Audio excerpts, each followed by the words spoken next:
North is not up.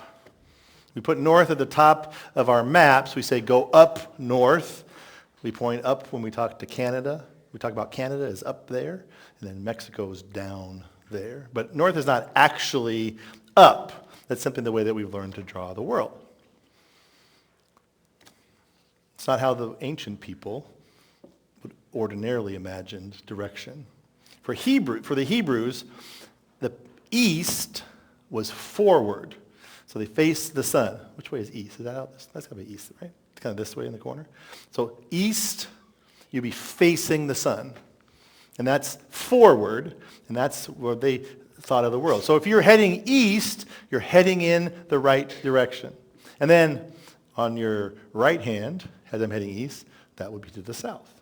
And then on my left hand, that would be to the north, and then the west is back behind you. Actually, the Hebrew words for right and left are also the same words, similar words for south and for north. You face the rising sun, east is ahead, west is behind, south is on your right, north is on your left. Your own body becomes a compass. Where you are, you know what you can figure out which direction you're facing. So us, we open up our big Rand McNally atlas. Does anybody have a Rand McNally? Remember those? You guys are too young. But you remember you'd have to buy a new Rand McNally big road atlas every single year because the roads will change. And you'd flip it open and you're like, oh, now I can figure out where I'm going. Now we just grab our phone and type it in and it gives you the directions and talks to you. But it used to be, we would open up the atlas and take a look to figure out where we are, looking down from the top. And so north, south, east, and west. That's not how it worked. In the ancient world, you plant your feet somewhere, you turn your face towards something, that told you where you were. Everything else is in relation to where you plant your feet and where your head is facing. That tells us something a little bit deeper about the way that the people in the Bible oriented themselves. Ancient orientation does not merely help you locate north and south and east or west. It answers a question. What are you facing? And where does everything else stand? Where does it all stand in relation to what you're facing? We've been going through all the 8 different visions that Zechariah had, all the dreams that Zechariah had at the beginning of his book. This is the 8th one, the last vision that he has. And this question matters. What are you facing, and where is everything else in relation to what you're facing? That question matters to this vision because this vision is filled with directions. There are chariots, they go north. Chariots, they go south. They patrol the earth. But the deepest question is not just where are they going? The deepest question is, where have they been standing? Who sent them? What command determines their direction? The deepest question there is, where are they in relation to everything else? What are they facing in relation to everything else? Who sends them where they are going? Zechariah chapter 6. I'm going to read verses 1 through 8. It says these words. This is the last vision Zechariah has. He has a dream. He wakes up. It says, I looked up again, and there before me were 4 chariots coming out from between 2 mountains, mountains of bronze. The first chariot had red horses, the second black, the third white, and the fourth dappled horses, all of them powerful. I asked the angel who was speaking to me, what are these, my Lord? And the angel answered me, these are the 4 spirits of heaven going out from standing in the presence of the Lord of the whole world. The one with black horses is going towards the north country, the one with white horses toward the west, and the one with dappled horses toward the south. When the powerful horses went out, they were straining to go throughout the earth. And he said, go throughout the earth. And so they went throughout the earth. Then the angel, he called to me, look, those going toward the north country have given my spirit rest in the land of the north. So Zechariah says, I looked up again. This is the 8th time that Zechariah looked into strange symbolic visions, into the strange symbolic world of these weird visions that he's been having. And this time he sees something different. Looked again, there before him were 4 chariots coming from between 2 mountains. The mountains are made of bronze. So that's not an ordinary mountain pass. That's not an ordinary pass between the mountains. You find your way. This is not a traveler reporting what he saw on the road. These mountains, they gleamed like metal. And the chariots that emerged from between them, they emerged as a great gate has opened and the armies of heaven are riding out. Red horses, black horses, white horses, dappled horses, all of them powerful, all of them straining to move, ready to be released. You can just see the riders, the person in the chariot holding back the horses, and they're ready to go. This is a cosmic mustering of the armies of the Lord heading out. We see moments like this elsewhere in Scripture. In 2 Kings chapter 6, the king of Aram sends an army to capture Elisha, the prophet of God. 2 Kings 6, Elisha's servant gets up early in the morning, looks outside, and sees the city that they're in is completely surrounded. Horses, chariots, soldiers. And so the servant of Elisha says, "Oh my Lord, what shall we do?" That's a quote from the Bible, Elisha 6:15. Oh my, what are we going to do? We're surrounded. It's me, and it's you, and all the armies of the king of Aram are surrounding us. And this is what Elisha says. Don't be afraid. Those who are with us are more powerful than those who are with them. And Elisha prayed, "Open his eyes, Lord, so that he may see." Then the Lord opened the servant's eyes, and he looked, and he saw the hills full of horses and chariots of fire all around Elisha. It's 2 Kings 6, 16, and 17.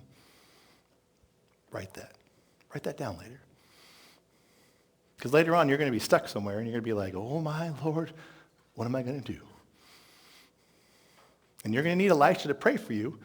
Open her eyes so that she can see what's really going on, and you will see that there is an army of flaming, fiery chariots surrounding you, and that they are greater than anything else that you can actually see. The servant sees what has been there all along. The hills are full of horses and chariots of fire. They had been there all along. The earthly army is visible, but the heavenly army is the real army. The servant was counting before. He's counting the soldiers that he could see.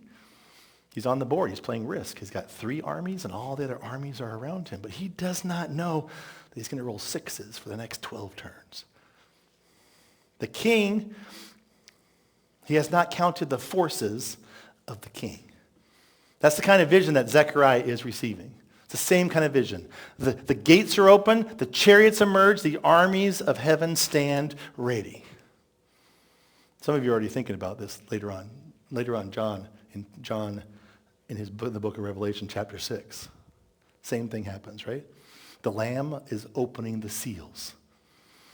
One of the living creatures says, "Come, see what happens." And a horse rides out. Then another horse, then another horse, then another horse.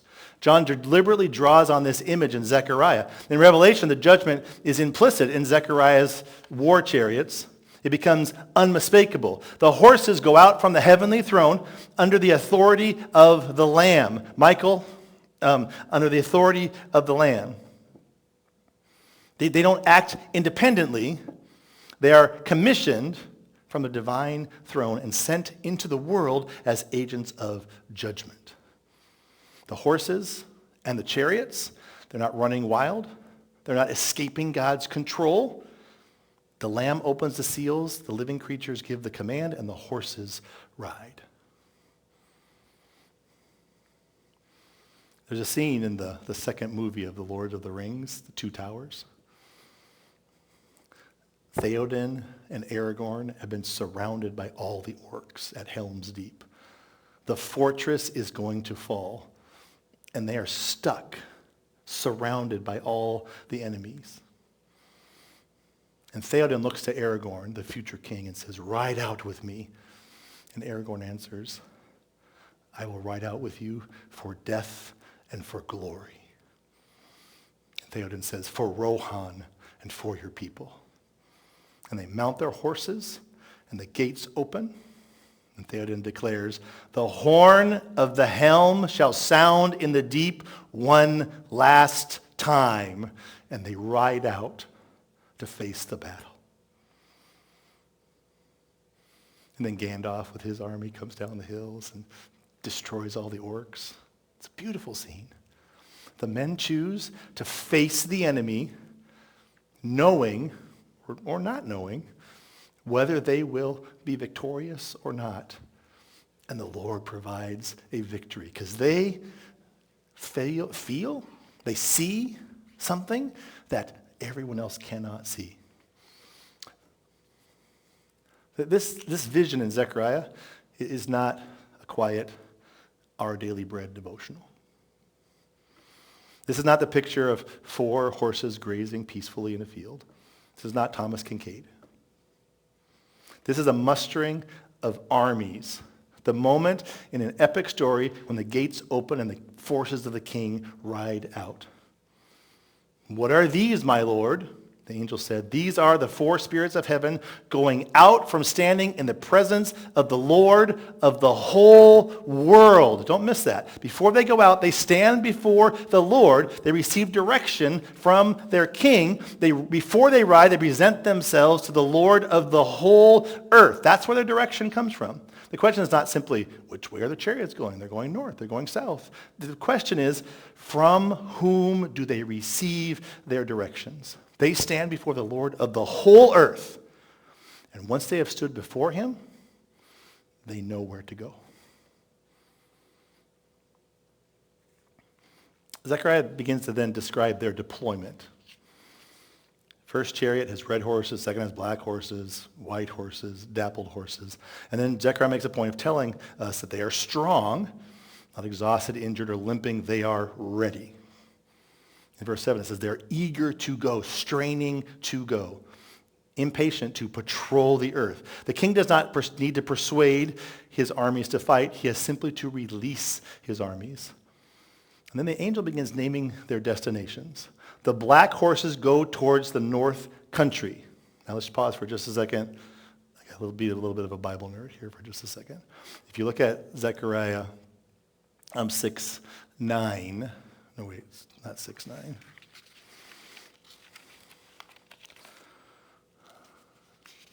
I'm sorry. 6:6. Zechariah 6:6. If you look at your translation in Zechariah 6, chapter 6, it will say something to the effect of the black horses are going to go towards the north, and then the white horses are going to go towards the south. And if you really dig into the translation there, where it says that the white horses go to the west. Their translation might say that the white horses go west. The Hebrew text as preserved can more naturally be read as stating the white horses go after them, apparently following the black horses towards the north, and the dappled horses go south. And the red horses are not given any direction whatsoever. And so you can get caught up thinking, why is one going north? Why is one going south? Why is one going one way? Why is the red horses not even mentioned? Yada, yada, yada. You can get stuck in that. The vision does not give equal attention to every direction. But the final emphasis falls upon the north. The final direction falls upon the north. That last verse of this vision, verse 9, is, "My spirit will be at rest in the land of the north." It's the north. It's the north. It's the north. It's the verse we have up on the screen. It's the north. In Zechariah, and in most of the Bible, the north is in the land of Babylon. Early in Zechariah chapter 2, God called, come, flee from the land of the north. People were taken captive to the north. And then come, Zion, escape, you who live in the daughter Babylon. Babylon was geographically east of Judah, but the invading armies of Babylon came in from the north. Nobody crossed right directly through the desert. They followed the land where the green grass grows, traveled northwest along the Fertile Crescent, and descended on Judah from the north. So Babylon became the north country. Assyria, Babylon were invaders from the north. The invaders come from the north. North was the direction where disaster. Babylon was destroyed in about 1531. Siri was talking to me. The north was the direction from which disaster arrived. The north was the direction from which the armies came. The north was the direction that they got taken off into exile. Jerusalem had seen dust, armies marching from the north. It had watched Babylon descend from the north and destroy the city, harm the temple, tear down the walls. The north was not merely a coordinate on a map. The north was a memory. The north was a wound. The north was the direction that people faced when they were afraid. Or when they faced that direction, they were afraid. They were afraid. Once Babylon's armies came south towards Jerusalem. Now the Lord's armies are riding towards Babylon. Once the empire sent its chariots, its war machine, towards Zion from the north, now God sends his chariots towards that empire. The movement has been reversed. And then comes the great climax of the vision. The angel calls Zechariah's attention to those going north, and he says, look, those going towards the north country have given my spirit rest in the land of the north. My spirit has found rest. The Spirit of God finds rest there in the north, in the land of the oppressor, in the region associated with Babylon, in the territory from which exile came. God is not merely concerned to defend Jerusalem from Babylon. He sends his armies into Babylon's territory. God is not satisfied merely to keep evil outside the walls. He rides toward the place from which evil came. God, and his spirit brings rest from oppression.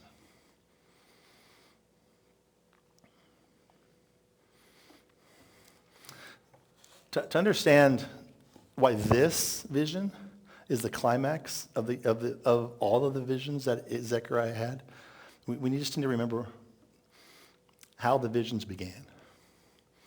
In that very first vision way back he sees a man on a horse riding among the myrtle trees. Those horses had patrolled the earth. And you remember what the line was? The report that the man gave? The man gives a report. He says, the whole world is at rest. Persia was stable. The empire was functioning. The roads were open. But Jerusalem was still devastated. The temple was unfinished. The walls were broken. God's people were still living among ruin. The nations were resting while Zion was suffering. And heaven was not satisfied with that kind of peace. The angel of the Lord cried, Lord Almighty, how long will you withhold mercy from Jerusalem? The world called it peace. God called it unfinished business. Everybody else may be doing okay. And you may be struggling. When God sees that, he says, that is unfinished business.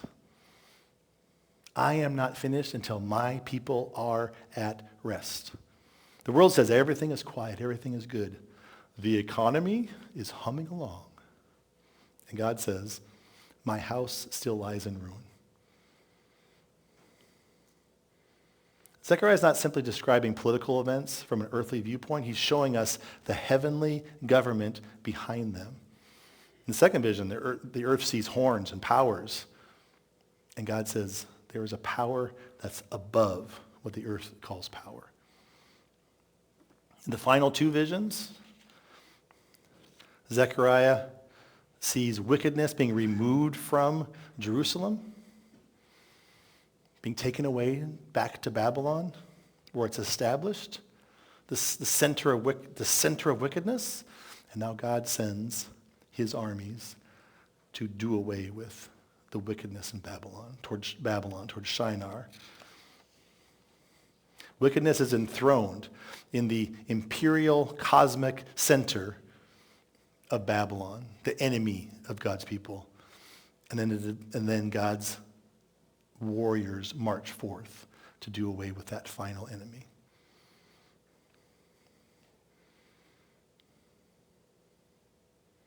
The eighth vision says, the mountains open, the gates of heaven move, and the chariots of the Lord ride north. Because God is not merely satisfied to bring his people out of Babylon back to his land. He intends to break the hold of Babylon itself, to break the hold of its armies, its idols, its throne, the unseen powers that taught Babylon to imagine itself that it could rule the world. God intends to break those powers. That's why this says, my spirit has found rest. That's more than an announcement of a successful military campaign. It's cosmic pacification. It's the king bringing a rebellious territory under his righteous government. It's the Lord answering both the earthly empire and the powers that are standing behind it. In the first vision, the empire rests while Zion suffers. But in the last vision, God judges the powers of the empires.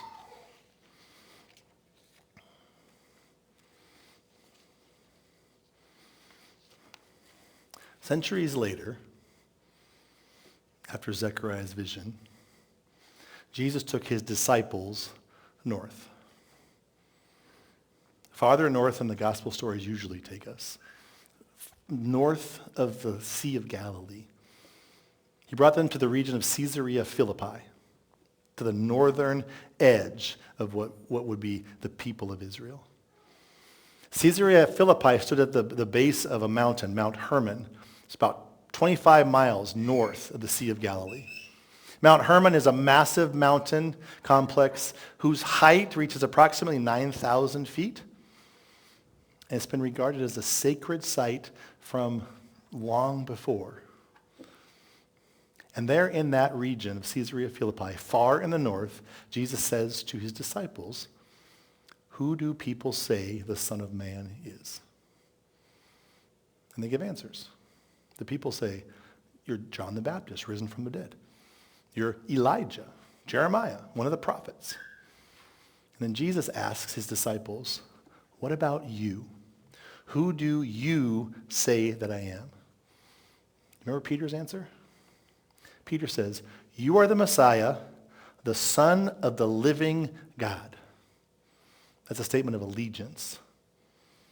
Peter's not merely identifying Jesus correctly. He's not merely filling out the dictionary definition, who is Jesus, and writing an answer. Peter is saying, you are the king, you are God's anointed, you are the son, you are the one before whom every other power must stand. And Jesus responds, "Blessed are you, Simon, son of Jonah. And then, I will build my church on that statement that I am king, and the gates of hell, the gates of Hades, will not overcome it. The power of death will not prevail. The kingdom of darkness will not prevail. The gates will not hold. Babylon will not prevail. The mountain of the false gods will not prevail." Because on that mountain at Mount Hermon was where the pagans had set up shrines in their caves to all of the pagan gods of the land. From Mount Hermon, far in the north, they said all the pagan gods had descended and have entered into the land. The gates of hell are on Mount Hermon. And there at the base of that pagan shrine, Jesus says, they will not stand.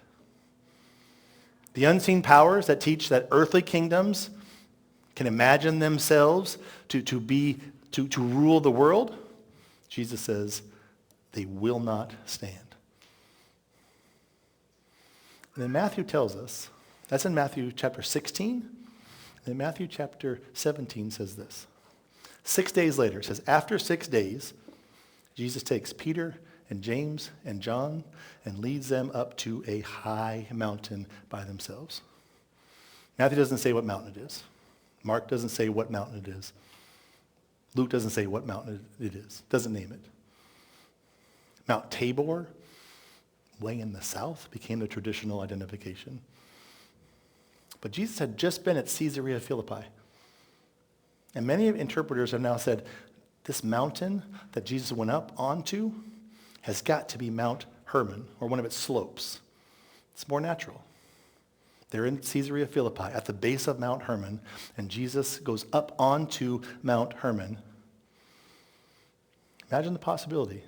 Jesus on Mount Hermon is standing there near this ancient, sacred, pagan mountain of the north. Jesus just declares, you are the Messiah, the Son of the living God. And Jesus says, the gates of hell will not prevail against it, against the church that I will establish on that statement. Jesus climbs the highest mountain, and there on that mountain, in front of all the pagan gods, Jesus is transfigured.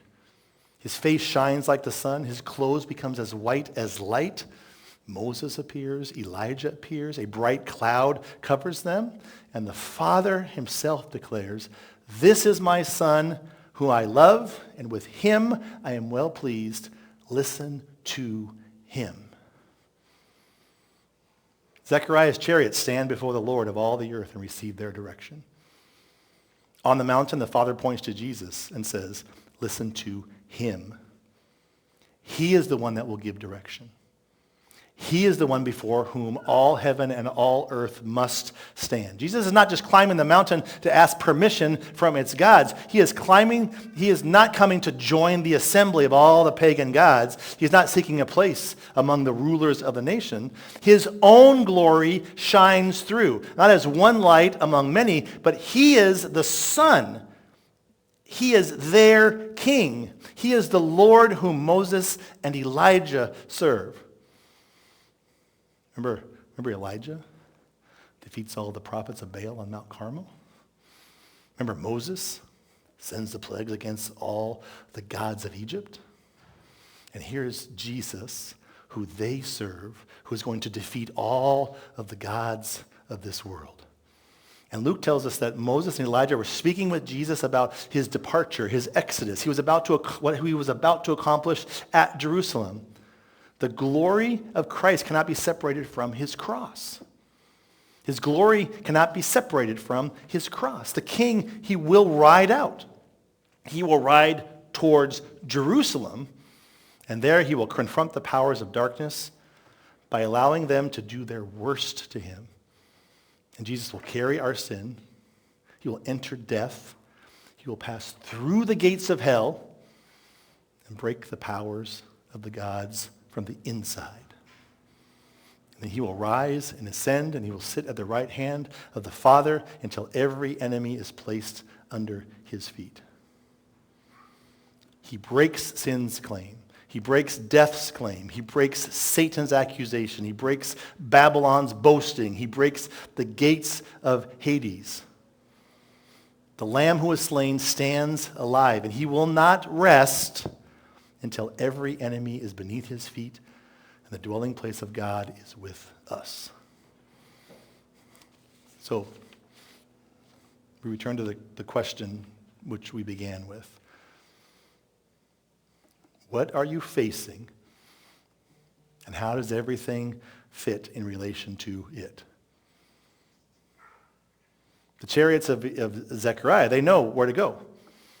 They stood before the Lord of the whole earth. They faced the Lord of the whole earth, and they were given a command. They were given direction. And because they were obedient, because of their allegiance, they don't ride for themselves. They ride according to their king's direction. What are you facing? What occupies the path that's directly in front of you? What has become that point where everything else revolves around it? You can live your whole life in fear of something. Your relationships, interpreted because of fear. Your future is interpreted because of fear. You can orient your whole life around approval or money, politics or pleasure, or an old wound. That old wound. the thing you haven't forgiven yourself from. I'm never going to be this because I always do this.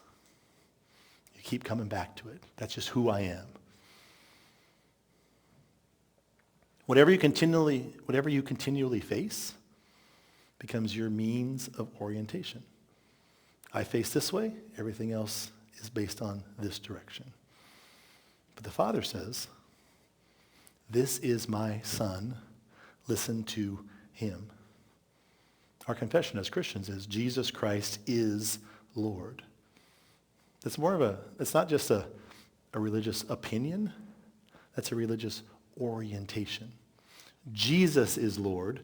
I find my place in relationship to him. My fears are in relationship to who Jesus is. Jesus is Lord over my fears. My politics are in relationship to who Jesus is, and Jesus is Lord. Money, family, suffering, death itself is in relationship to who Jesus is. And the good news is that you don't have to gather enough strength to defeat every enemy yourself, because the King has already ridden out. The Lamb has already been slain. The gates of hell have already failed to hold him. So the final question is not merely which direction are you traveling, it is who are you serving, and where does everything else stand in relation to him?